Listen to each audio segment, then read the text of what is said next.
Love killer part 27. సమయం మధ్యాహ్నం 12 గంటలు కావస్తోంది.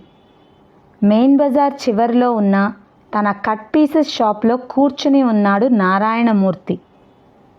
ఉదయం నుంచి సరైన బేరం లేకపోవటంతో చిరాగ్గా ఉంది అతనికి. అన్సీజన్, అమ్మకాలు అంతగా ఉండవని తెలిసినా ఖాళీగా కూర్చోవటం విసుగనిపిస్తోంది. మరో అరగంట చూసి భోజనం చేద్దామనుకుంటుండగా గ్రీన్ కలర్ మారుతి కారు ఒకటి వచ్చి షాప్ ముందాగింది. డోర్ తెరుచుకుని కారులోంచి క్రిందికి దిగారు రంగారావు, భ్రమరాంబికలు. ఆ ఇద్దరినీ చూడగానే పెద్ద బేరమే తగలబోతుందనుకుంటూ క్యారియర్ను పక్కన పెట్టేసి, రండి సార్, రండమ్మా అంటూ ఆ ఇద్దరిని షాప్లోకి ఆహ్వానించాడు నారాయణమూర్తి. మేము మీ షాప్లో కూర్చోవటానికి రాలేదు మూర్తిగారు అన్నాడు రంగారావు. నా పేరు మీకెలా తెలుసు? ఆశ్చర్యంగా అడిగాడు మూర్తి. మీ పేరే కాదు, మీ గురించి, మీ అమ్మాయి వసంత గురించి కూడా మాకు తెలుసు అంది భ్రమరాంబిక. ఎలా తెలుసు? అసలు మీరెవరు? అసహనంగా అడిగాడు మూర్తి. మీకు మాజీ ఎంపీ నరహరి గారు తెలుసా? తెలీదు, కానీ ఆయన గురించి విన్నాను. ఈ సిటీలోనే గొప్ప ధనవంతుడని.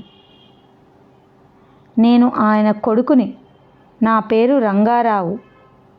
ఈమె నా పెద్ద చెల్లెలు భ్రమరాంబిక చెప్పాడు రంగారావు. మీలాంటి గొప్పవాళ్ళు నా షాప్కి రావటం నిజంగానే నా అదృష్టం. చెప్పండి సార్, ఏం కావాలి మీకు? ఇంత చిన్న షాప్కి మీరు రావటం ఏమిటి? రాక తప్పలేదు, మా అవసరం అలాంటిది. నాతో అవసరం ఏమిటి? మా నాన్నగారు మిమ్మల్ని దగ్గరుండి తీసుకురమ్మన్నారు.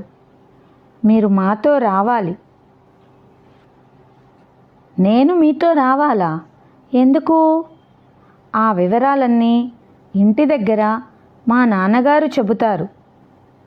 క్షమించాలి, షాప్లో నేను తప్ప ఇంకెవరూ లేరు. ఇప్పుడు రావటానికి వీలు పడదు. రాత్రికి షాప్ మూసిన తర్వాత అయితే. ఇప్పుడే రావాలి. రాకపోతే నష్టపోతారు, వస్తే లాభపడతారు. మీ మాటలు నాకు అర్థం కావటం లేదు.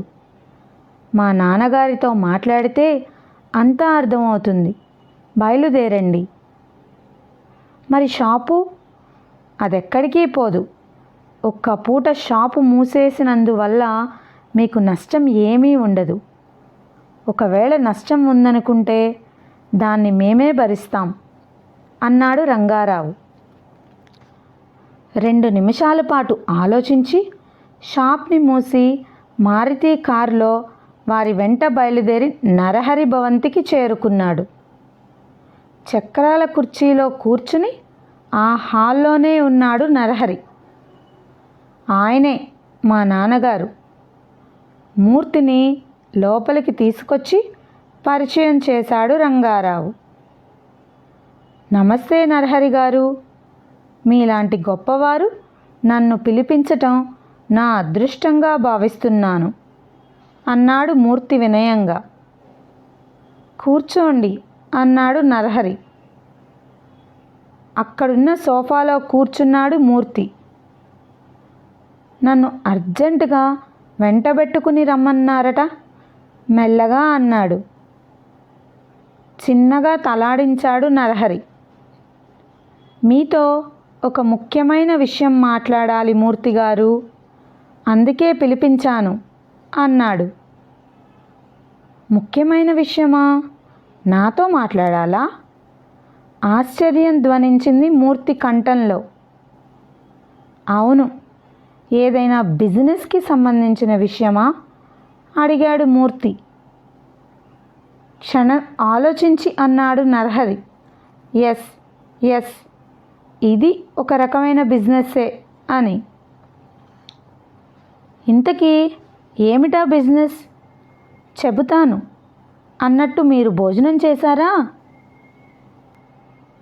లేదండి, భోజనానికి కూర్చోబోతుండగానే మీ అబ్బాయి గారొచ్చి నన్ను ఇక్కడికి తీసుకువచ్చారు. అయితే లేవండి, భోజనం చేద్దాం. పర్వాలేదు సార్, షాప్లో నాకు క్యారియర్ ఉంది, వెళ్ళి భోజనం చేస్తాను.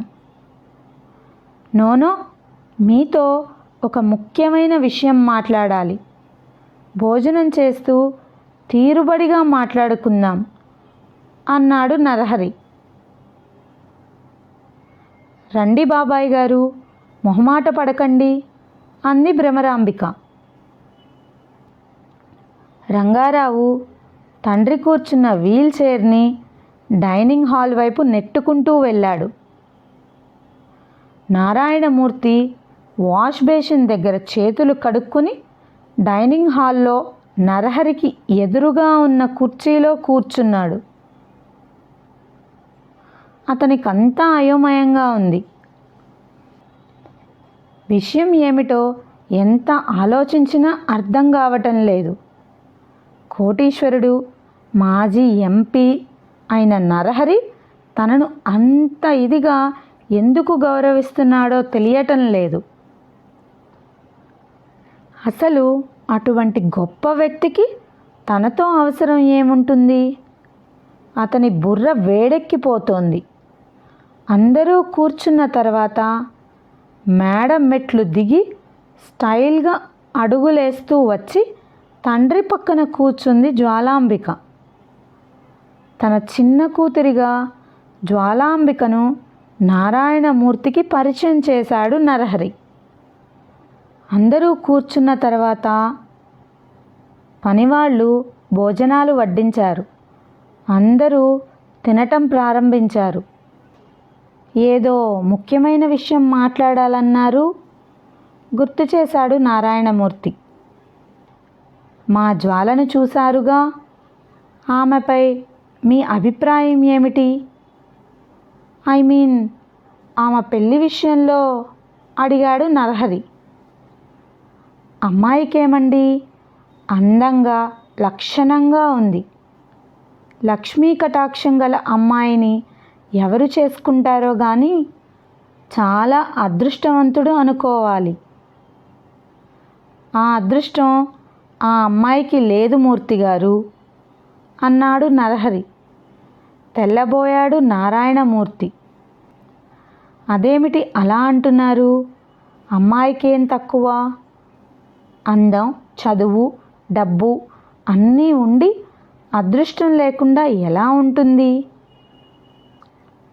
ఎన్ని ఉన్నా ప్రేమించిన వాడు నిరాకరించటం దురదృష్టమే కదు బాబాయ్ గారు అంది భ్రమరాంబిక. ఇలాంటి బంగారు బొమ్మ ప్రేమని నిరాకరించేవాడు కూడా ఉన్నారా? ఉంటే అతను ఖచ్చితంగా మూర్ఖుడు అన్నాడు నారాయణమూర్తి. మీరు మనస్ఫూర్తిగానే ఈ మాటలు అంటున్నారా బాబాయ్ గారు అని అడిగింది భ్రమరాంబిక.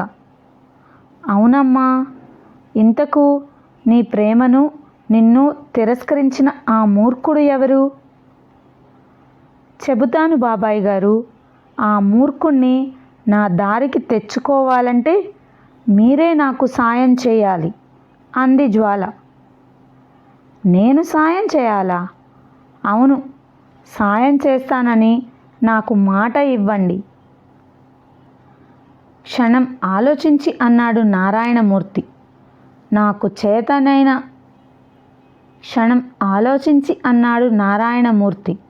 నాకు చేతనైన సాయం తప్పకుండా చేస్తానని మాట ఇస్తున్నాను.